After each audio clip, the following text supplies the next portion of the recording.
Hi guys what's up.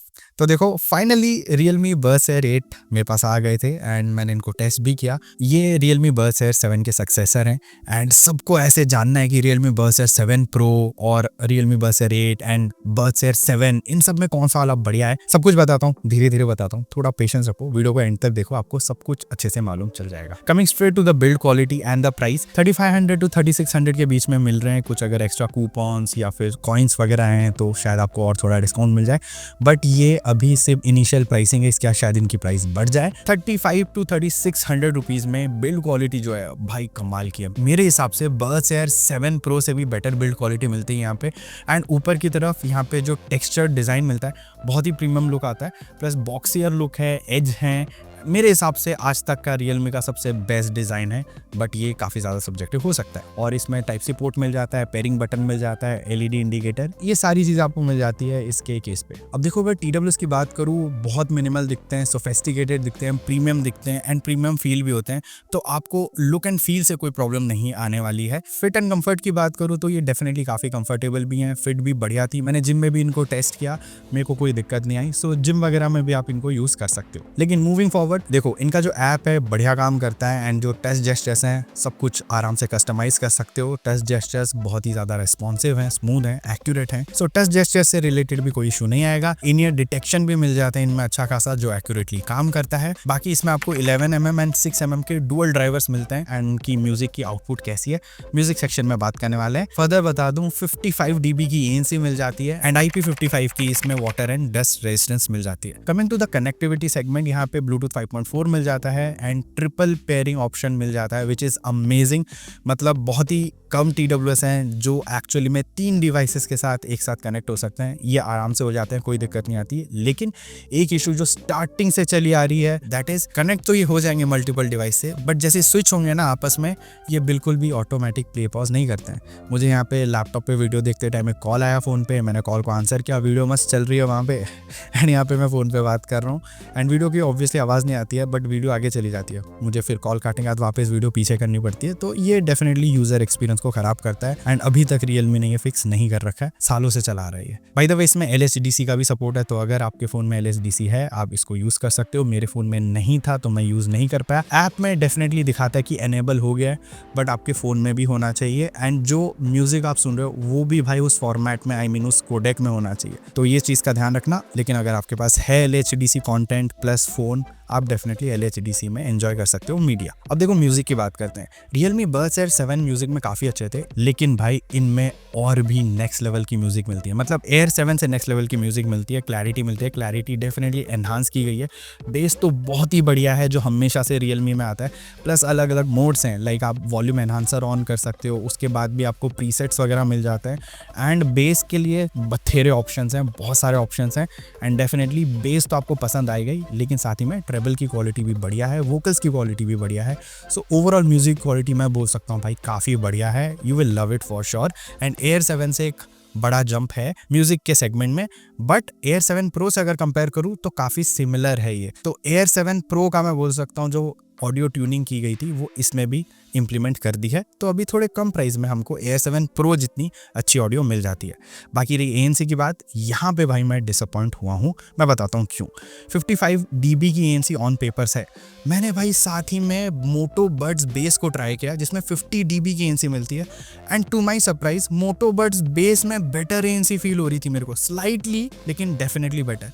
मुझे ऐसा लगता है कि इनमें मतलब Air 8 में जो ANC है ना भाई, वो 47-48 dB की जाती होगी एट द मोस्ट, उससे ज़्यादा नहीं, क्योंकि साइड में कंस्ट्रक्शन वर्क चल रहा है, मुझे सुनाई दे रहा था, लेकिन मोटो बड्स में सुनाई नहीं देता है। इवन फ़ैन की आवाज़ भी इतने अच्छे तरीके से कैंसिल आउट नहीं करते हैं। तो मेरे हिसाब से ANC में डेफिनेटली ये उतने तगड़े नहीं है, एटलीस्ट जितना इन्होंने बोल रखा है ऑन पेपर उतना बढ़िया ANC तो नहीं मिलता है। ट्रांसपेरेंसी मोड बढ़िया है, अच्छी तरीके से काम करता है, you will like it. And रही बात और भी बहुत सारे फीचर्स की, तो देखो आप इसके ऐप को एक्सप्लोर कर सकते हो, बहुत सारे फीचर्स हैं। इन ईयर डिटेक्शन वगैरह भी है जो ऑटोमेटिक प्ले पॉज कर देता है, उसको आप ट्विक कर सकते हो। अलग अलग प्रीसेट्स है एंड इवन आपका पर्सनलाइज इक्वलाइजर मोड भी मिल जाता है जो आप ऊपर नीचे अगेन कर सकते हो।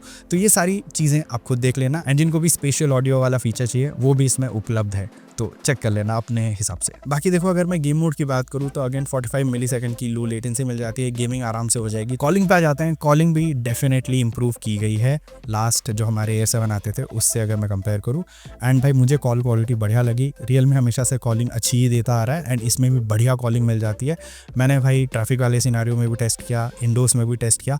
अब एक बार ऑडियो कॉल रिकॉर्डिंग सुन लो, आपको एक बेहतर आइडिया लग जाएगा। एंड ये जो कॉल रिकॉर्डिंग है ये रिसीवर के एंड पे रिकॉर्ड कराई है। तो हाय ब्रो, अभी मैं एक पेयर ऑफ TWS टेस्ट कर रहा हूँ। These are the newly launched Realme Buds Air 8। ठीक है, अभी मैं अपने रूम में हूँ, बैकग्राउंड में और कोई शोर शराबा नहीं है, बट पंखा चल रहा है फुल स्पीड पे। तो तुझे अभी मेरी आवाज कितने अच्छे से सुनाई दे रही है? काफी अच्छे, क्लियर है। क्लियर है? ओके, अभी मैं ट्रैफिक वाले सिनेरियो में जाके बात करता हूँ जैसे। अभी मैं ट्रैफिक वाले सिनेरियो में हूँ, बैकग्राउंड में बहुत ज्यादा ट्रैफिक का शोर है। तो तुझे अभी मेरी आवाज कितने अच्छे से सुनाई दे रही है? Am I still audible या फिर मेरी आवाज दब गई है? नहीं, काफी क्लियर है। ट्रैफिक की आवाज भी आ रही है बैकग्राउंड में, बट तेरी आवाज क्लियर। अब दोस्तों कुछ एक्स्ट्रा फीचर्स के बारे में बात कर लेते हैं। जैसे लाइव ट्रांसलेशन तो मिल ही जाता है, बट आस्क एआई करके भी एक मोड मिलता है जो मुझे काफ़ी पसंद आया भाई। बढ़िया फीचर है, अच्छा काम करता है। मतलब मैं बोल सकता हूँ 92% 95% की एक्यूरेसी है भाई। You will love it, you will like it for sure. लेकिन जो एआई ट्रांसलेटर है वो भाई बहुत अच्छा नहीं है, बट डेफिनेटली जो बर्ड स्कोर में आता है उससे बेहतर काम करता है क्योंकि एक्सेसिबल ज़्यादा है, सारे फ़ोन्स में काम करता है ऑलमोस्ट। तो इसलिए मैं बोलूँगा ओवरऑल ये जो दो फीचर्स हैं मेरे को अच्छे लगे एंड शायद मैं डेली बेसिस पे इनको यूज़ ना करूँ। आस्क एआई वाला फिर भी मैं शायद डेली बेसिस पे यूज़ कर लूँ। जो ट्रांसलेशन वाला एआई फीचर है वो शायद मैं इतना ज़्यादा यूज़ ना करूँ, लेकिन डेफिनेटली एक आपको फीचर ज़रूर मिल जाता है। जब भी आपको यूज़ करना हो आप कर सकते हो। Now coming straight to the battery segment, भाई मैसिव बैटरी मिलती है। 58 आवर्स का टोटल प्लेबैक मिल जाता है अगर आप ANC ऑफ करके डबल AC कोडेक में यूज़ करते हो। मैंने भाई मिक्स सिनेरियो में यूज़ किया, मतलब डबल AC कोडेक ऑन करके विथ ANC ऑन, कभी कार ANC ऑफ, कभी car game mode on and calling भी की, म्यूजिक भी सुना, ठीक है, गेम भी खेला। हर चीज़ को कंसीडर करते हुए भाई मुझे ऑलमोस्ट आप बोल सकते हो 7.5 घंटे तक की बैटरी बैकअप मिल गई, मतलब 7 आवर्स टू 7 आवर्स 30 मिनट्स। तो मेरे हिसाब से बहुत ही बढ़िया बैटरी बैकअप है भाई, मैं बिल्कुल डिसअपॉइंटेड नहीं हूँ। बाकी फास्ट चार्जिंग वगैरह है, 1 घंटे के अंदर आपके TWS चार्ज हो जाते हैं केस के अंदर।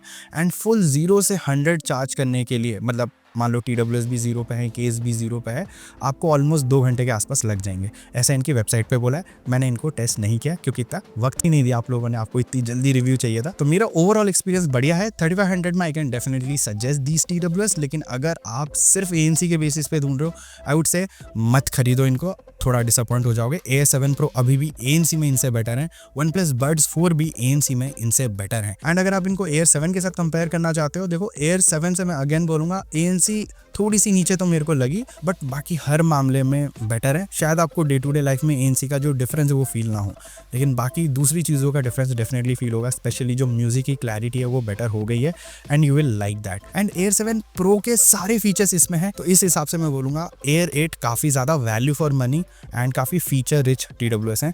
तो 3500 3600 डेफिनेटली जस्टिफाई करता है इसकी प्राइस को। अगर प्राइस बढ़ के हो जाती है 4500 5000, मैं बोलूँगा रुक जाओ, Air 7 Pro खरीद लेना अगर उनकी प्राइस कम होती है। तो ये था पूरा review. I hope you enjoyed it and tell me आपके फर्दर क्या ख्याल है कमेंट्स में। एंड सब्सक्राइब भी जरूर कर लेना, लाइक भी जरूर करना, हाइप भी जरूर करना। मैं मिलता हूं आपको अगले वीडियो में। Until then, over and out.